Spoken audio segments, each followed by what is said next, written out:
Hi-ho, me again here. We're learning a new thing in this section, which is, did you ever wonder where those half reactions in the data book come from? Of course you did. There's a way to build those yourself, as long as you know some very basic things about the reaction you're interested in. And that's what we're going to learn today, is how to get a reaction that's balanced and makes sense electrochemically. And you already know some things about what balanced reactions look like. For example, if you have a reaction where sulfur turns into SO2, looking at this, you should be furious that there's 8 sulfur atoms on the left side and only 1 on the right side. You should also be incensed that there are 2 oxygens on the right side and none at all on the left side. So for a reaction to be balanced, first of all, the numbers of atoms on either side must be the same. Also, now that you've learned about electrochemistry, you know that a reaction only really makes sense if the total charge on the left and right sides makes sense. So we're going to accomplish all those things when we write a reaction. And the reactions we're going to be writing are what are called acidic half reactions, meaning we assume they take place in acidic water. Why not regular water? Because most of the water on Earth is acidic, honestly. There's a lot of reactions where carbon dioxide and other species in the air dissolve into water and form weak acids and pull the pH down a little bit. So generally, if you've got a glass of water or if you buy a bottle of water, you can assume it's very slightly acidic. And so it makes more sense to write our reactions in an acidic medium than in a basic medium. There is a way to do these things in bases. We used to teach it and we took it out of the curriculum, but it's out there to be found if you're curious. So for now, we're going to assume that our reactions are in acid, and that's going to matter in a few moments when we get going with this. Now, these steps kind of look like sorcery when you first go through them, so I don't want to spend a lot of time just looking at them. I think they'll make more sense if we do an actual example.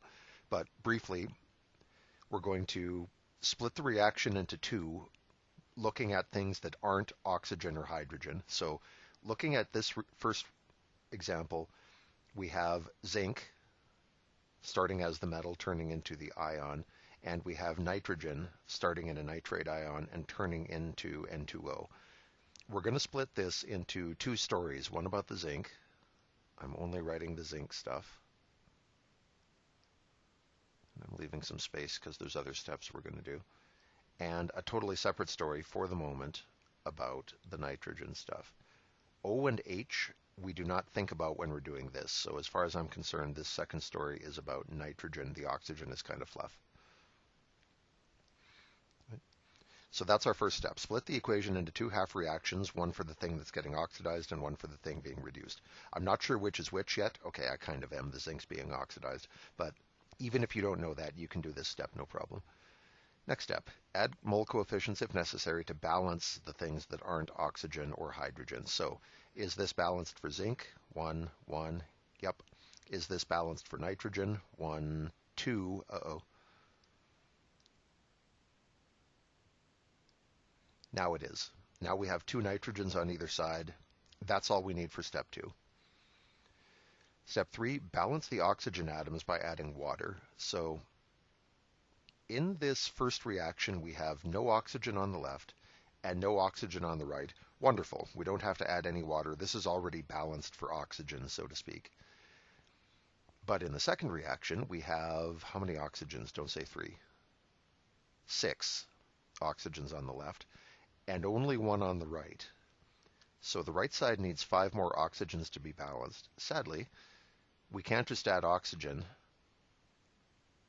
Because this is happening in acidic medium or acidic solution, we're going to add 5 H2Os to account for the oxygen.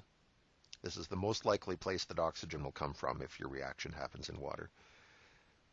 So now we have 6 oxygens on the left, 6 on the right, 1 there, 5 there, and our oxygen is good. Step 4, balance hydrogen atoms by adding, this is where the acid comes in. Instead of just putting H's or H2s, we put H plus ions because that's what acidic water has in it.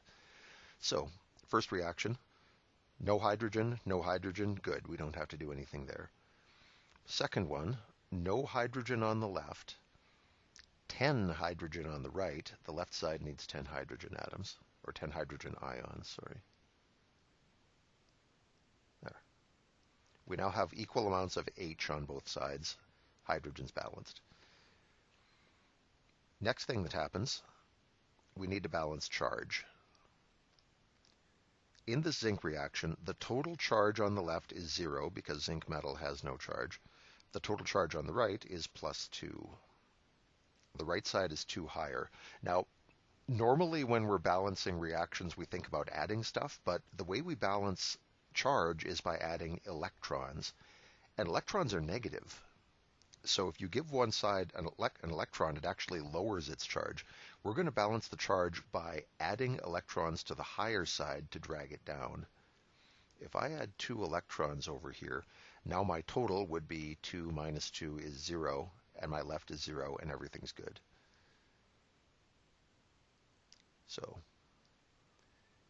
we balance the charge by adding electrons to the side with the higher total charge, because electrons are negative, they will drag it down. This next reaction, what do we have for total charge? Be careful here, this one's a little complex. We have -2 charge from our nitrates. They're -1 each, there are 2 of them. We have +10 charge from our hydrogens. +1 each, there are 10 of them. -2 plus 10 makes a total of +8 charge on the left. On the right, 0 plus 0 is 0. So, get rid of the clutter here. Our left side is higher charge. We have to give it 8 electrons to drag it down to make it equal to the right-hand side. So we put +8 electrons. Okay. So now we have 2 balanced half reactions. One about the zinc, one about the nitrogen. And the last thing we want to do is put these back together. We want to crush them together into one big reaction.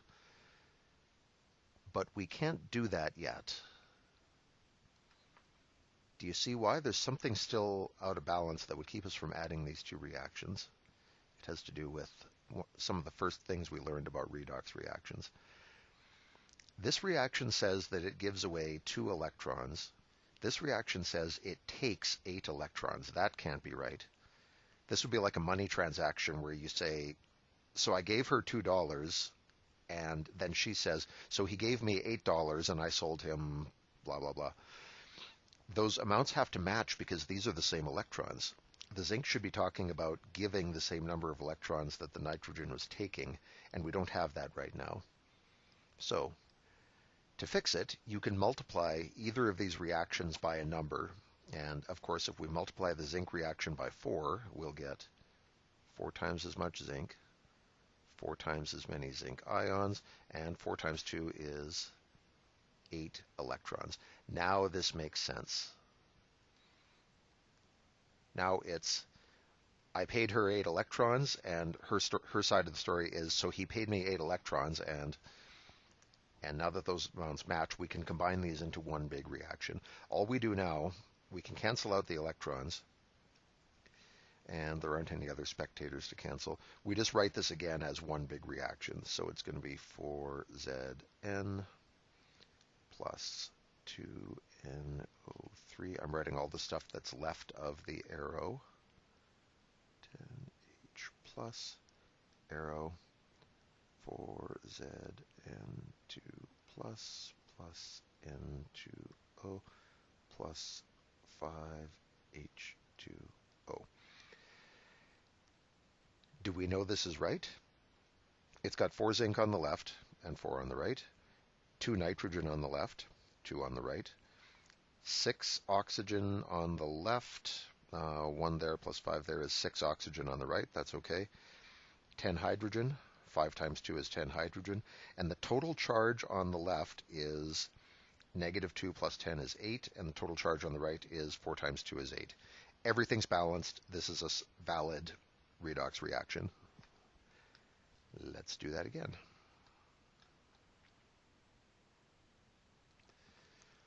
Okay. So here I see we have a story about manganese. And we have a story about iron, so we'll split it up into those two. MnO4 minus, arrow, Mn2, and we have iron 2 oxidizing to iron 3.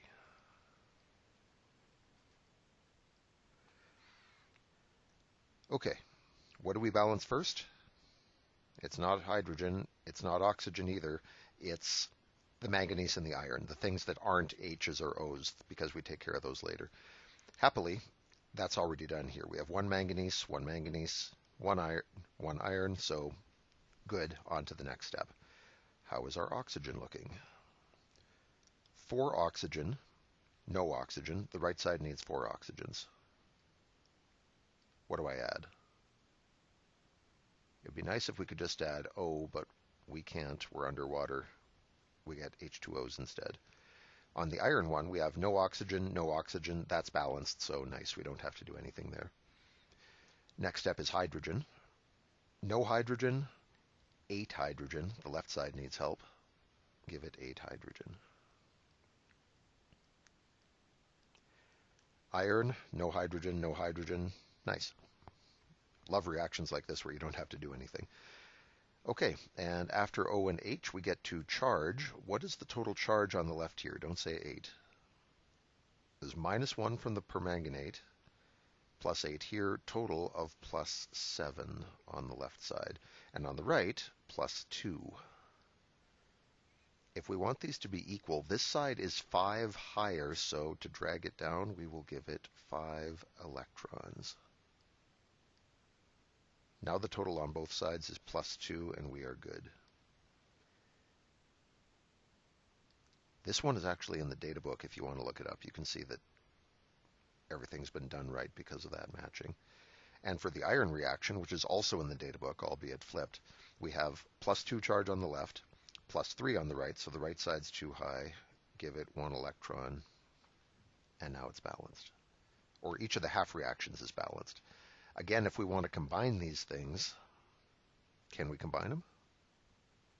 Not yet. We got this reaction says, so they gave me 5 electrons, and this one says, so I gave away 1 electron. That doesn't work. We need those amounts to match. So multiply the second reaction by 5.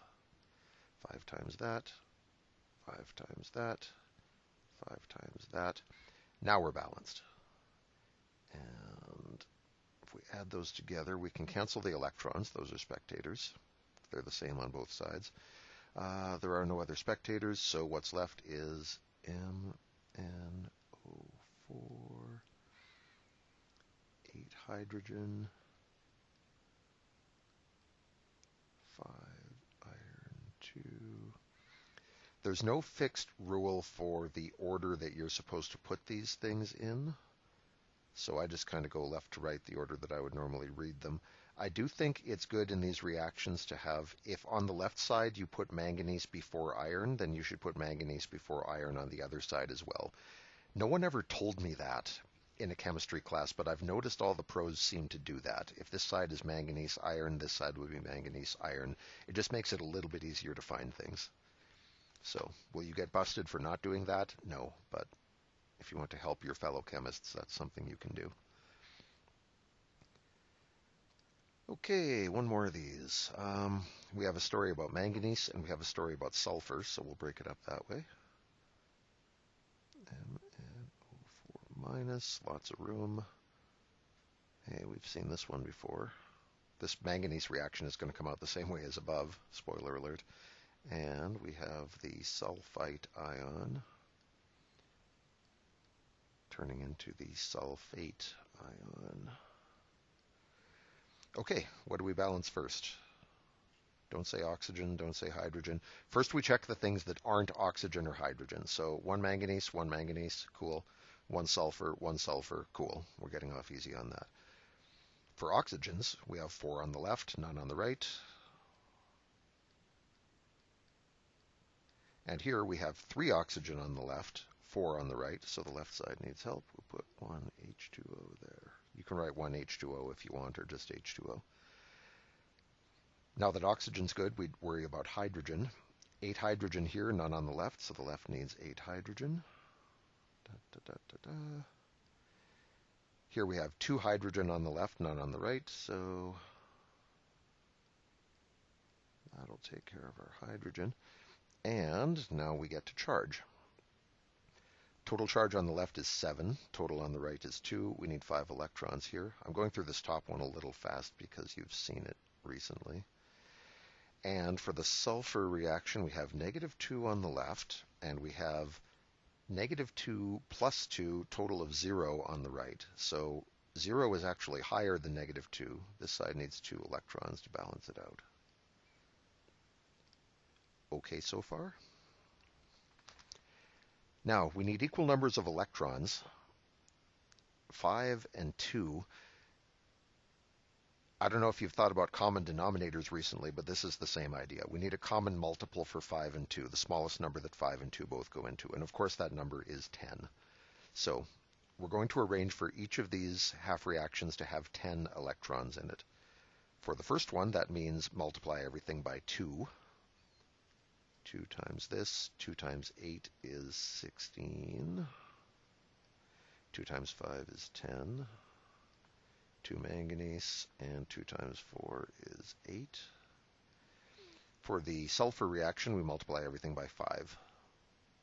5 sulfites, 5 waters, sorry. 5 sulfates, 5 times 2 is 10 hydrogen, and 5 times 2 is 10 electrons. Even with the colors, you can see how cluttery this can get, so write carefully and keep your work neat, or you'll be sorry. Okay, we're going to add these together now, and we have 10 electrons on either side. We can cancel those out. Also, lots of spectators here, we have 8 water on the right and 5 on the left. We can remove 5 water from each side. These 5 water are completely gone, and here 8 waters, we took away 5, there are 3 waters remaining. And for hydrogen, we have 16 hydrogen ions on the left, 10 on the right. We can lose 10 hydrogen from each side. So these 10 hydrogens are completely gone, and here 16 take away 10 leaves us with 6 hydrogens. That's called canceling spectators. And with that done, we write this one last time. 2 permanganates plus 6 hydrogen ions plus 5 sulfite ions, arrow, 2 manganese 2 ions plus 3 waters plus 5 sulfate ions. The end. Do you have to memorize those steps? Yes, I'm afraid you do. Will this be on the test? Yeah, I'm afraid it is. So, yeah, it's a skill. After a while, the steps become pretty easy, and all you have to remember is OH charge, and the rest of it comes kind of naturally. So do a few reps, and I think it'll go from hurting a lot to only hurting a little.